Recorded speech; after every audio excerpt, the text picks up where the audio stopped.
Welcome to another episode of Social PR Secrets and Happy New Year 2021. My name is Lisa Beyer and I will be your host. Today's guest of our first episode of 2021 is Megan Foster. Megan was the former ecom editor of the Today Show, and she is going to share with us all the behind the scenes do's and don'ts of how to pitch, how to write an email pitch when it comes to ecom and more. Welcome, Megan Foster. She's going to share all of her social PR secrets.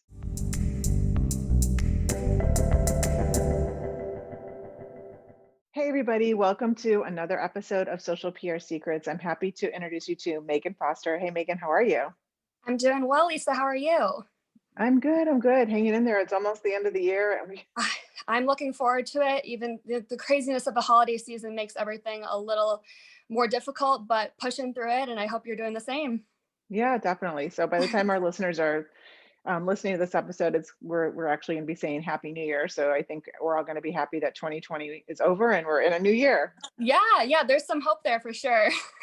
So we met when we were pitching one of our clients earlier this year before the pandemic.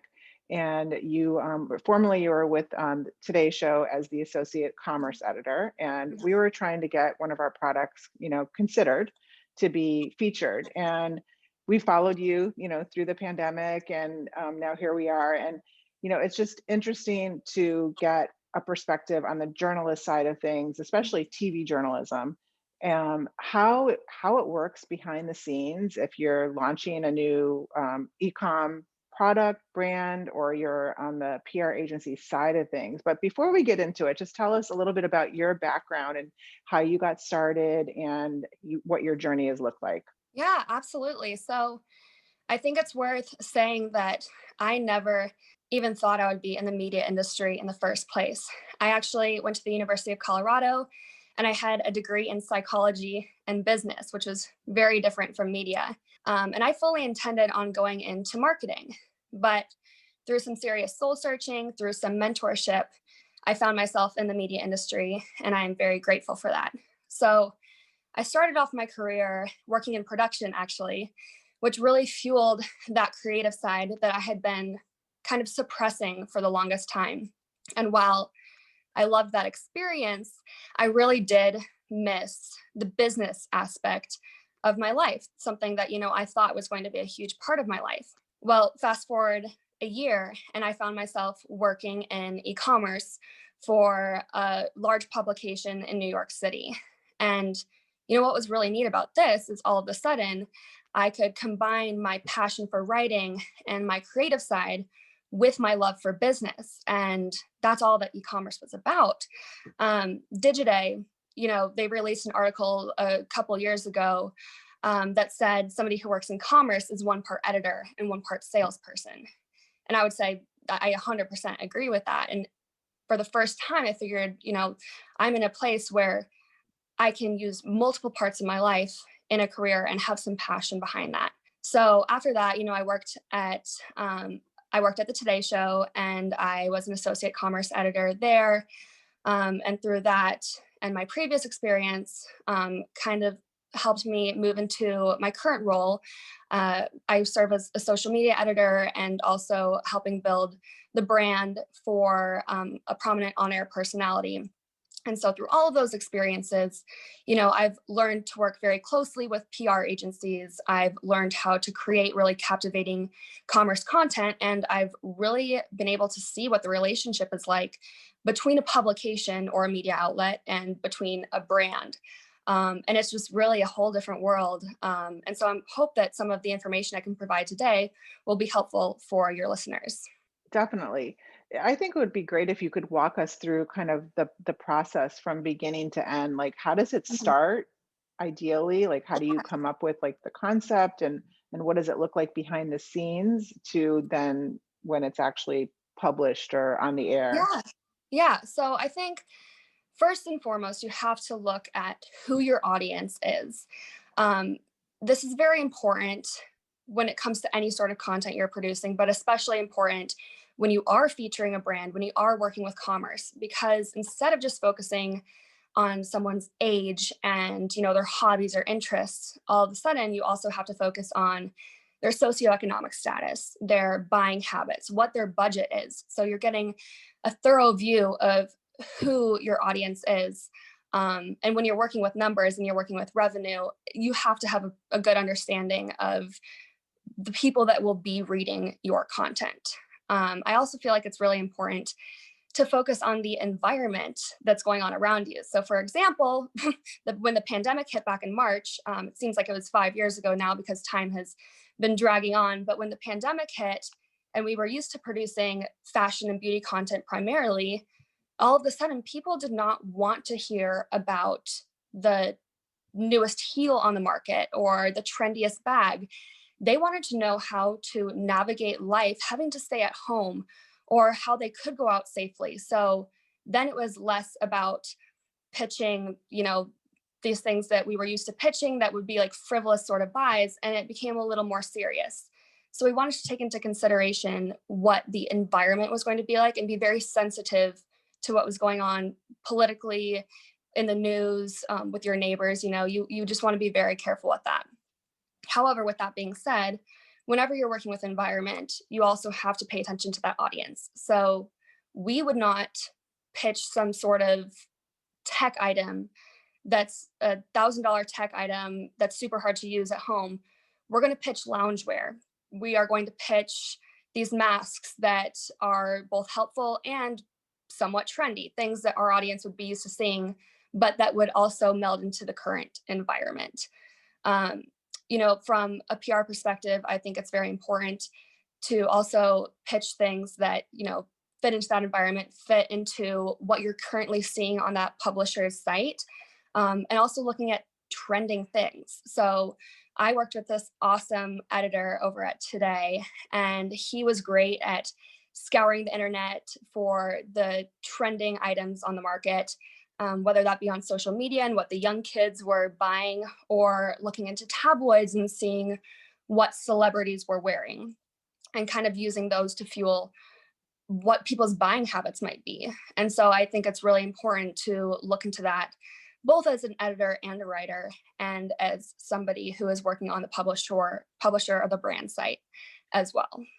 So would you say that that would be maybe an example of, if you're on the PR side or on the brand side and you're looking for trends, kind of mirroring what the editor used as the example of how that editor was spotting trends. So that would be some way that Yeah. we could kind of supplement and work together. Exactly. So with the things I'm saying here and why I think this is important from understanding this from an editor's side is because as somebody who works in PR, you should be trying to think like the editor. Just like if I'm looking for a new product, I need to think as the person working in PR. I need to think like the person working for a brand. So you need to put yourself in someone else's shoes. So think about, what sorts of approaches that the editor is using. Go to the websites of the publisher, see what they're writing about, try to see a pattern somewhere. And my advice is if they are writing about things that are in the $10 to $50 range, don't come and pitch a $2,000 product, because no matter how cool it is, like, we need to prioritize what our audience is looking for.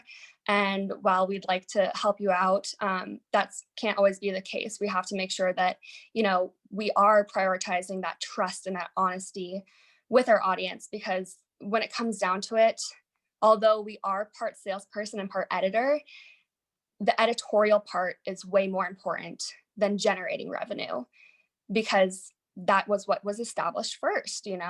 People are moving into e-commerce, but that does not mean that all of a sudden the numbers become more important. And so I think that's just like a really important thing to keep in mind, is that you don't want to lose the audience you already have from focusing so much on the sales. So from the PR perspective, and when you are pitching editors, make sure that there's that story component. Make sure that you're not just focusing on numbers, but just be aware of the perspective from the editor as well. And is every story isn't necessarily related to, some sort of an affiliate relationship. Mhm, There are just the pure editorial types of mhm, stories that run. But we were just talking before we started the interview recording, mhm. just how things have changed so much in the past, Oh, even, 2 to 5 years, and how the lines are blurred between editorial and, just say advertorial, or mhm, the e-com side of things. mhm. And it's okay because you put it perfectly. How did you say it? That it's, we're not just doing the sales pitch, on the Yeah. advertising anymore. Mhm. People are looking for, it really doesn't matter if it's sponsored content, as long as it's Yeah. content that they really are interested in and care about. Yeah. They want those genuine recommendations, they for example, I'm working for a woman right now, and she has had a following for 25 plus years and has built this following. And we are just now diving very deep into the affiliate relationships. And for those of you that don't know what affiliate is, an affiliate platform or an affiliate network, they're kind of like the middleman between the brand and the publisher.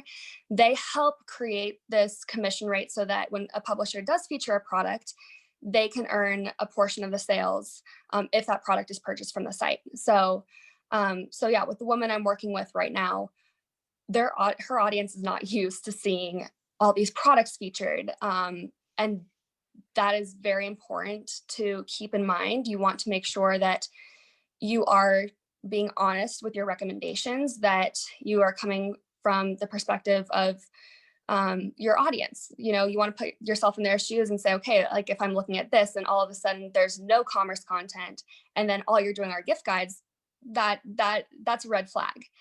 You want to start by featuring just a couple products at once, or really disclosing it up front, so that there are no trust issues there. Yeah, so I'm actually kind of been dabbling in it this year too myself, Mhm. with the buyer group, and we just did a holiday gift guide. I don't know if you saw it or not, but it was it it's kind of, it reminds me of the woman that you're talking about, because I'd had this audience, we've had an audience, and we haven't really done anything like this. So I've been like really, trying to be super sensitive and mindful Mhm. to not making my audience feel like I'm all of a sudden just trying to sell them things. And I'm Yeah. really Mhm. being super careful. Everything that I'm recommending, I've curated, I've been Mhm. already using it for X amount of time, and kind of vetted it myself, Mhm. whether it's on the professional side or, on, health and beauty side or whatever. So, Mhm. I mean, I definitely see the business model, and I've been learning a lot about it and Mhm. studying a lot about it over the past year. And I feel like it really is like going to be a huge trend in Yeah. 2021. Yeah, and I think, you and I were talking before about the importance of being genuine with these things, and how people nowadays, they're not dumb. They're very aware that affiliate work is done through articles and is done through social media. So they're aware that that is there. And it's very easy for people to see through that now. So you do want to come from a firsthand perspective, and like you said, show the products that you've been using for a long period of time. If you're working from the PR side, again, make sure that that story is there, and recognize the fact that you can't just go out and throw something in there and expect people not to think that it's a sales pitch. You really need to prioritize the editorial side. Can you recommend any, sources or some favorite platforms that you're using on the affiliate side, and just where our audience might be just learning, just starting from scratch? Yeah. So if you're a brand and you're looking to get into the affiliate space, you're obviously looking to generate revenue. You're looking to make money. So it's not all about clicks anymore, it's about the dollar signs. And so, first and foremost, you need to be on an affiliate platform. Some things like Shop Your Likes or Like to Know It, they're very much social based. They're easier to get on, as long as you have a decent following. And then there are other ones like Skimlinks, Rakuten, Share a Sale, Commission Junction. I could probably go on all day about how many are out there. And while they all have the same goal in mind of helping you generate revenue through your site, they all work very differently. So, my recommendation is do your research. They have some awesome customer service and they are there to help you. So, reach out to the customer service. If you're very new to this, be honest. Say, I'm just trying to start this out. Here's my product, here's my brand. How do you recommend approaching this? And since they are all very different, they will probably help you negotiate different rates, tell you the best practices via their site. So something like Skimlinks, most any product that we featured was on Skimlinks, but something like Rakuten, there needs to be a detailed business deal behind that to actually get a commission rate out of that. So again, they all work very differently. My recommendation is just to reach out to as many as possible, because there are so many out there, and one might work better for, a site like entrepreneur.com versus a site like Bustle or something like that. And we were just actually working on a project, it makes me think of this too, where it's an influencer program for one of our clients. And the influencers are basically, each one is a little bit different, but have different sets of kind of KPIs and Mhm. responsibilities. And we're just looking into, for 2021, switching them over to some sort of an affiliate platform where, when for every referral that they send, they would get it's much easier to track and Yeah. manage with the commissions. So that also ties in the whole influencers, and Mhm. affiliate marketing, and even taking it to the from a public relations standpoint, looking at influencers as they are basically like a set of the media now. Mhm. Yeah, they absolutely are. It's a weird environment to be in. I kind of kick myself and say, "Wait, if only I was born a few years later, I could be in this space." But it's really neat to see how influential these people are nowadays. It's not all about celebrities anymore.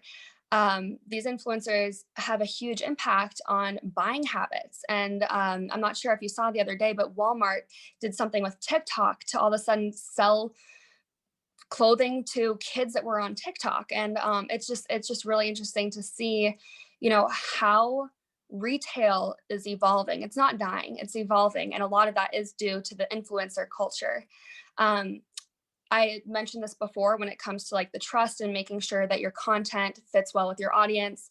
Uh, the reason I'm bringing this up is because, like, when working for Today, or working for Business Insider, who I worked for before Today, they weren't as into influencers as some of these sites like Pop Sugar or like Marie Claire. So you want to be very careful in the influencer space as well, because while it can flourish and it can be awesome for your brand, it can also hurt your brand. So you want to make sure that the influencers that you're using still resonate with your audience. Yeah, any other tips with that? Because I think that that's a really good point to make.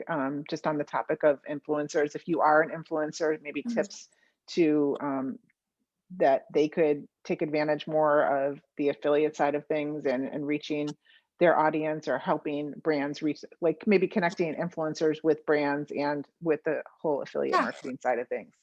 Yeah. So I have always been a huge supporter of networking. Every job that I've gotten into, I've tried to network beforehand. I've focused on relationships in the office space over anything, and I think that's definitely helped. And I think influencers can use the same sort of method to really grow their presence online. I would reach out to these editors of prominent publications or any sort of publication you would love to be featured in if it fits well with your brand, and reach out to the editors there, and first and foremost be honest with them. Say, this is my following, I have no clue what I'm doing, or like I am very established here. Be honest with where you are at and ask for advice, because the best people to give your advice are the people on the other side of the equation. So when I was, looking for the newest products, because I was trying to come up with pitches for the editor above me, I would reach out to PR agencies and say, okay, what is the best selling product you've got right now? What sorts of things are new on the market? Like, please tell me more, because I'm at a loss here. And I think just whether in the influencer space, whether in the PR space, whether in the editor space, reach out to your role models, reach out to the people that you want a relationship with. So use LinkedIn, cold email, that's still alive. You can still do that, and ask for advice. And a lot of times, what will come out of that advice is a better relationship is a more established relationship. And even if something doesn't work out at that point, you're on their radar, and that's extremely important. Yeah, I love that advice. That's awesome. So if you are pitching, let's say the Today Show or Business Insider, how do you know who's the best person to pitch? Like who's getting the pitches? Are all levels of editorial, or which is the like how, if you don't know, how do you go about Yeah, yeah. researching that? So I'll just give you a thorough understanding of pitching an editor in general. So a lot of times, I mean, I would say you could pitch any sort of writer, any level of editor. I was an associate editor, so I had um, some level of influence. However, there were still people above me, still people, below me. Um, but I would say anyone who is, an author um, on an article or any sort of editor you see can be a good person to pitch, because the team, they should be talking to one another. So I might receive a pitch and I'm not great at writing celebrity content, so I pass it on to somebody else. Or, when we're having a meeting, somebody could say, oh, like, I remember receiving this pitch, like, do you think this would be a good idea? So anyone is fine to pitch. I don't recommend interns because, typically they're assigned things. But anyone in the sort of, editorial pyramid should be okay. Directors are typically busy with a lot of the behind the scenes stuff. They are very busy. I was busy as an associate editor, so I can't imagine kind of what they're going through. But I would receive 200 or so product pitches per day when I worked at my last publication. And so it's very important just to, make your pitch stand out. And my Can, first recommend, pardon? yeah, I would love tips on making the pitch stand out. I love like getting all these types of tips on the pitches. Super important.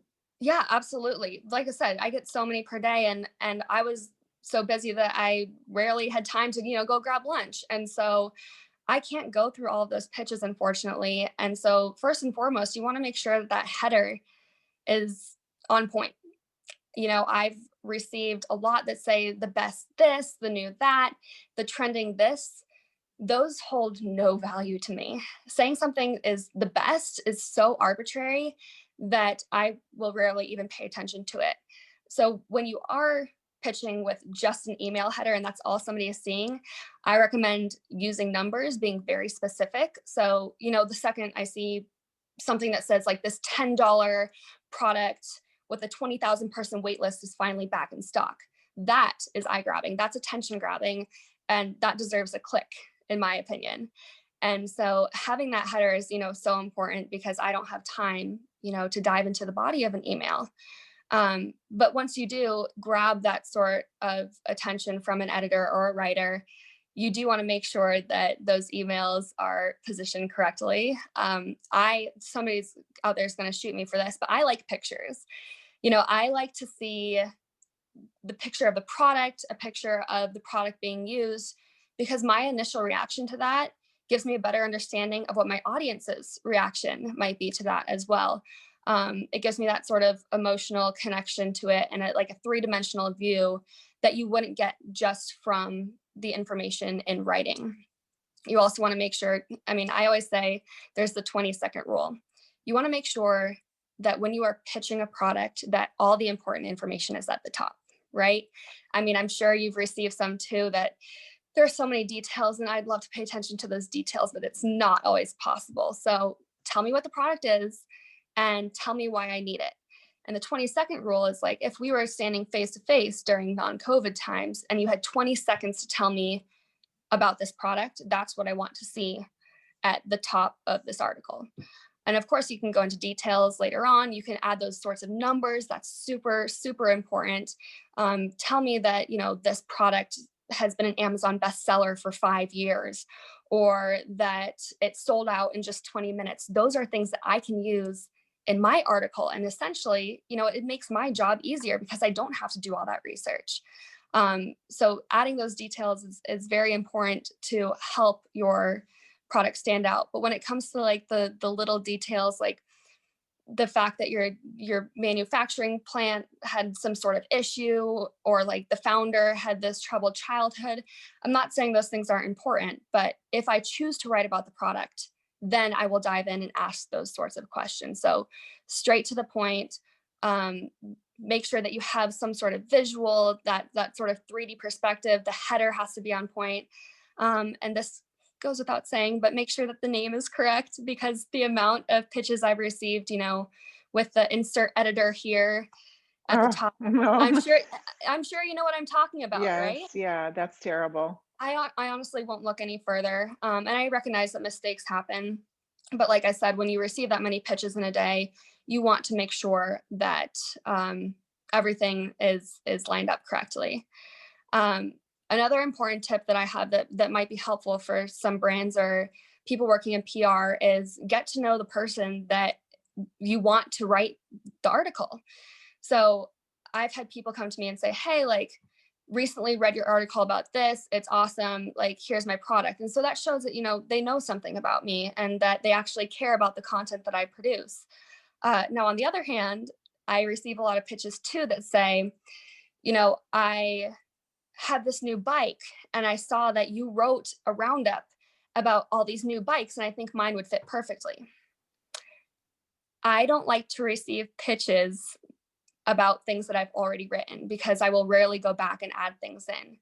Now, if you only have a bike, that's fine, but tell me new ways to write about it. What are some neat things about that bike? Maybe doing a roundup of affordable bikes that will keep parents' minds at ease during the holiday season, something like that. So get to know your editor and really just make sure that you have a unique perspective on your product. Yeah, I totally agree.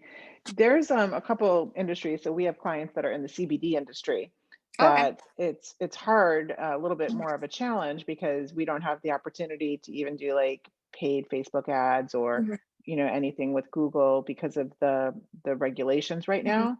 And we've run into a couple of the same situations with even like pitching types of e-com situations where it's Yep. like no, like NBC is not allowing it. I don't know if NBC did or didn't, but Mhm.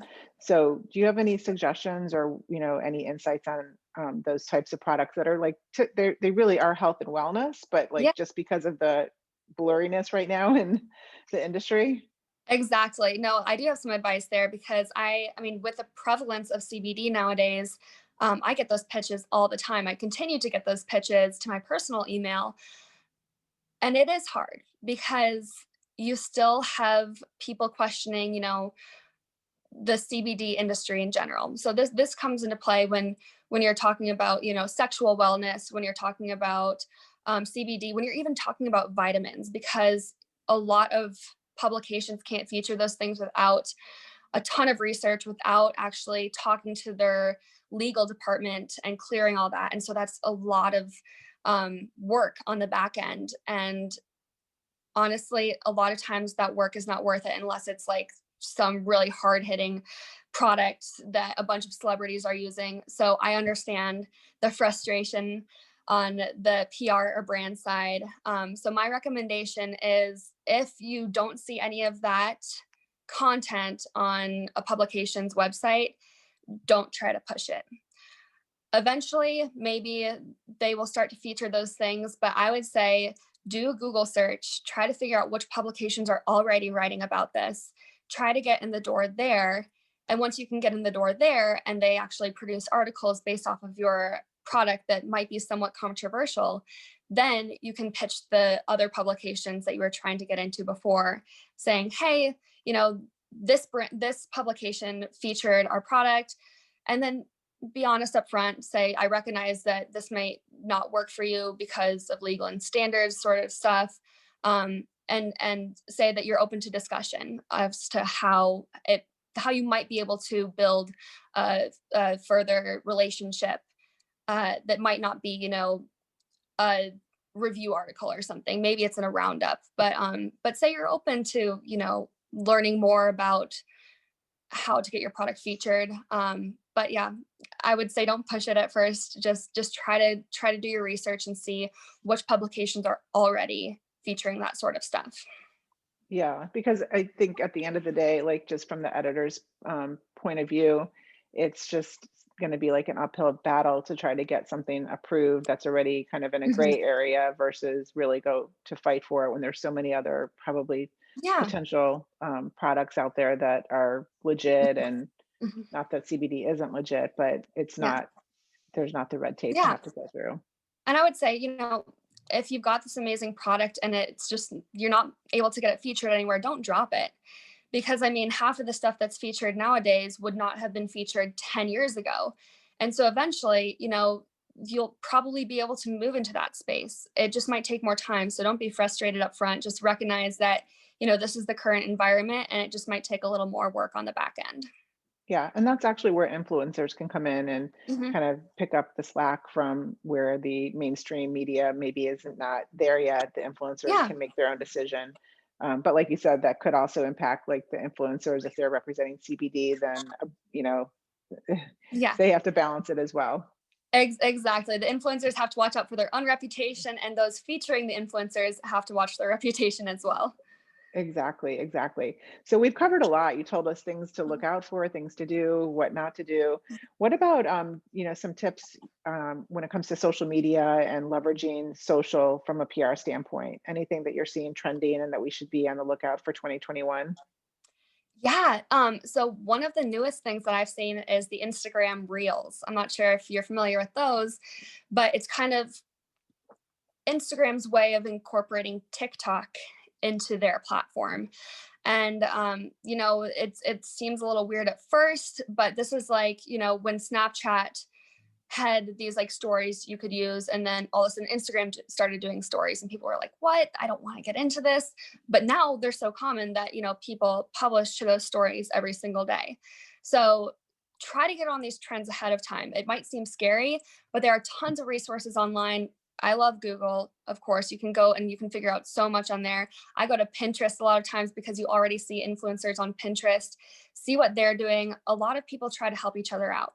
So a bunch of these influencers out there, they recognize how tough it is, to get onto your feet, to really establish a following.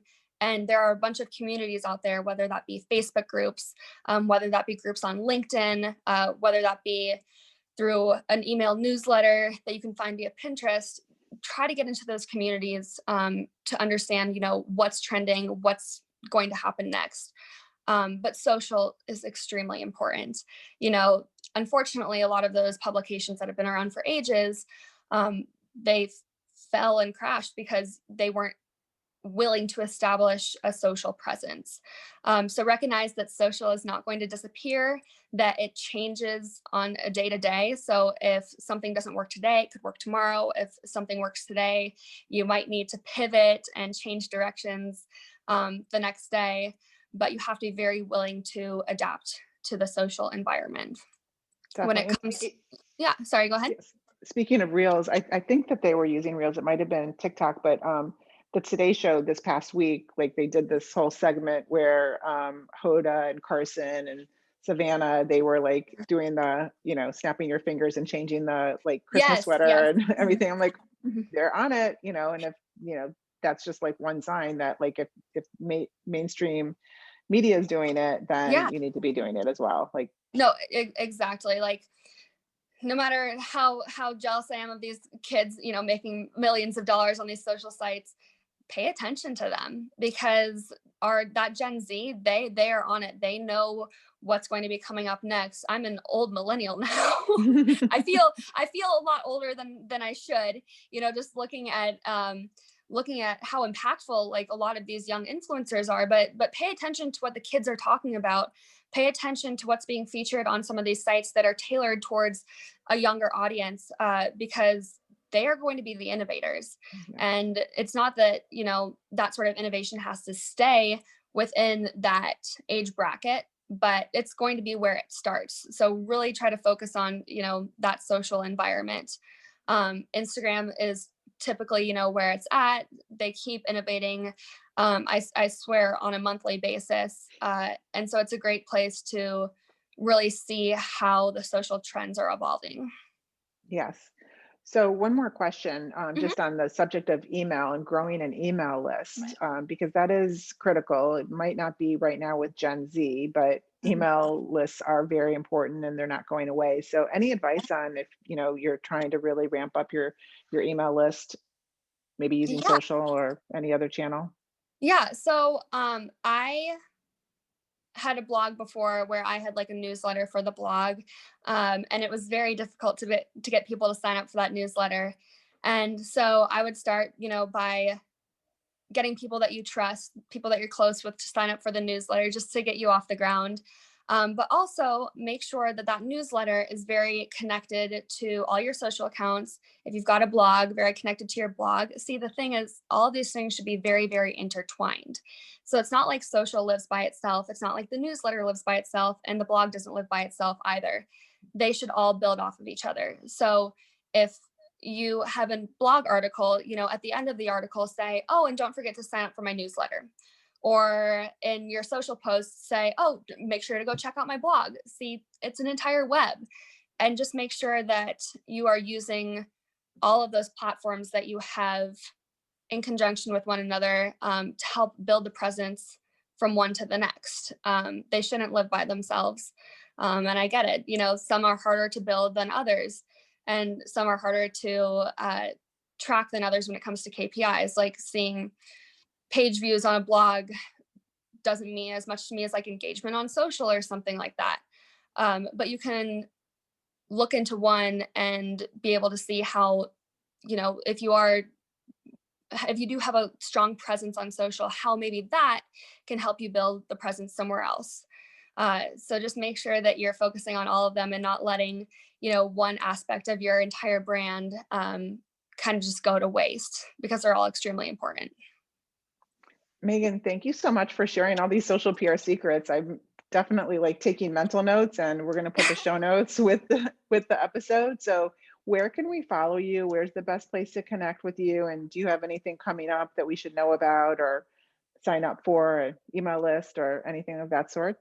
Yeah, I'm very busy with my current role, but I'm still keeping up with my blog. It's Meg by the minute at .com, and you can just Google search that, and I've got some cool articles on there. You can find my social accounts on there as well. But honestly, Lisa, this has just been such an experience for me too. I don't want to take the spotlight because you are doing some incredible things by really exposing people to the back end work that a lot of people do, all these secrets that can really help leverage people's brands or leverage PR companies. So it's been an honor to be here with you, and I hope that a perspective of an editor can hopefully help a lot of people navigate the world of e-commerce, navigate social, and navigate the world of pitching. Thank you so much. Yeah, it is. It's hard to figure out if you're on the PR side, if you don't kind of take that extra kind of like hold your hand out to the other side and say, look, like we work together, like what advice can you give us? Because a lot of Yeah. people don't. They just sit there and wonder, and they do the 100 email insert first name Yes. here type of thing and make that mistake. And I really appreciate everything that you've shared, and hopefully we can continue the conversation, maybe make another visit back to us in a few months and let us Yeah. know the latest things that are going on. Absolutely. And if anyone does have any specific questions, I always love engaging with people and learning more about, where everyone else is at. So I do have an email that they can reach me at. It's megbythemin@gmail.com. And I would love just to connect with people. You've built such a strong network on here with some seriously influential people. And I hope that we can all help each other out. Definitely. Well, thank you so much and Happy New Year. Happy New Year to you as well.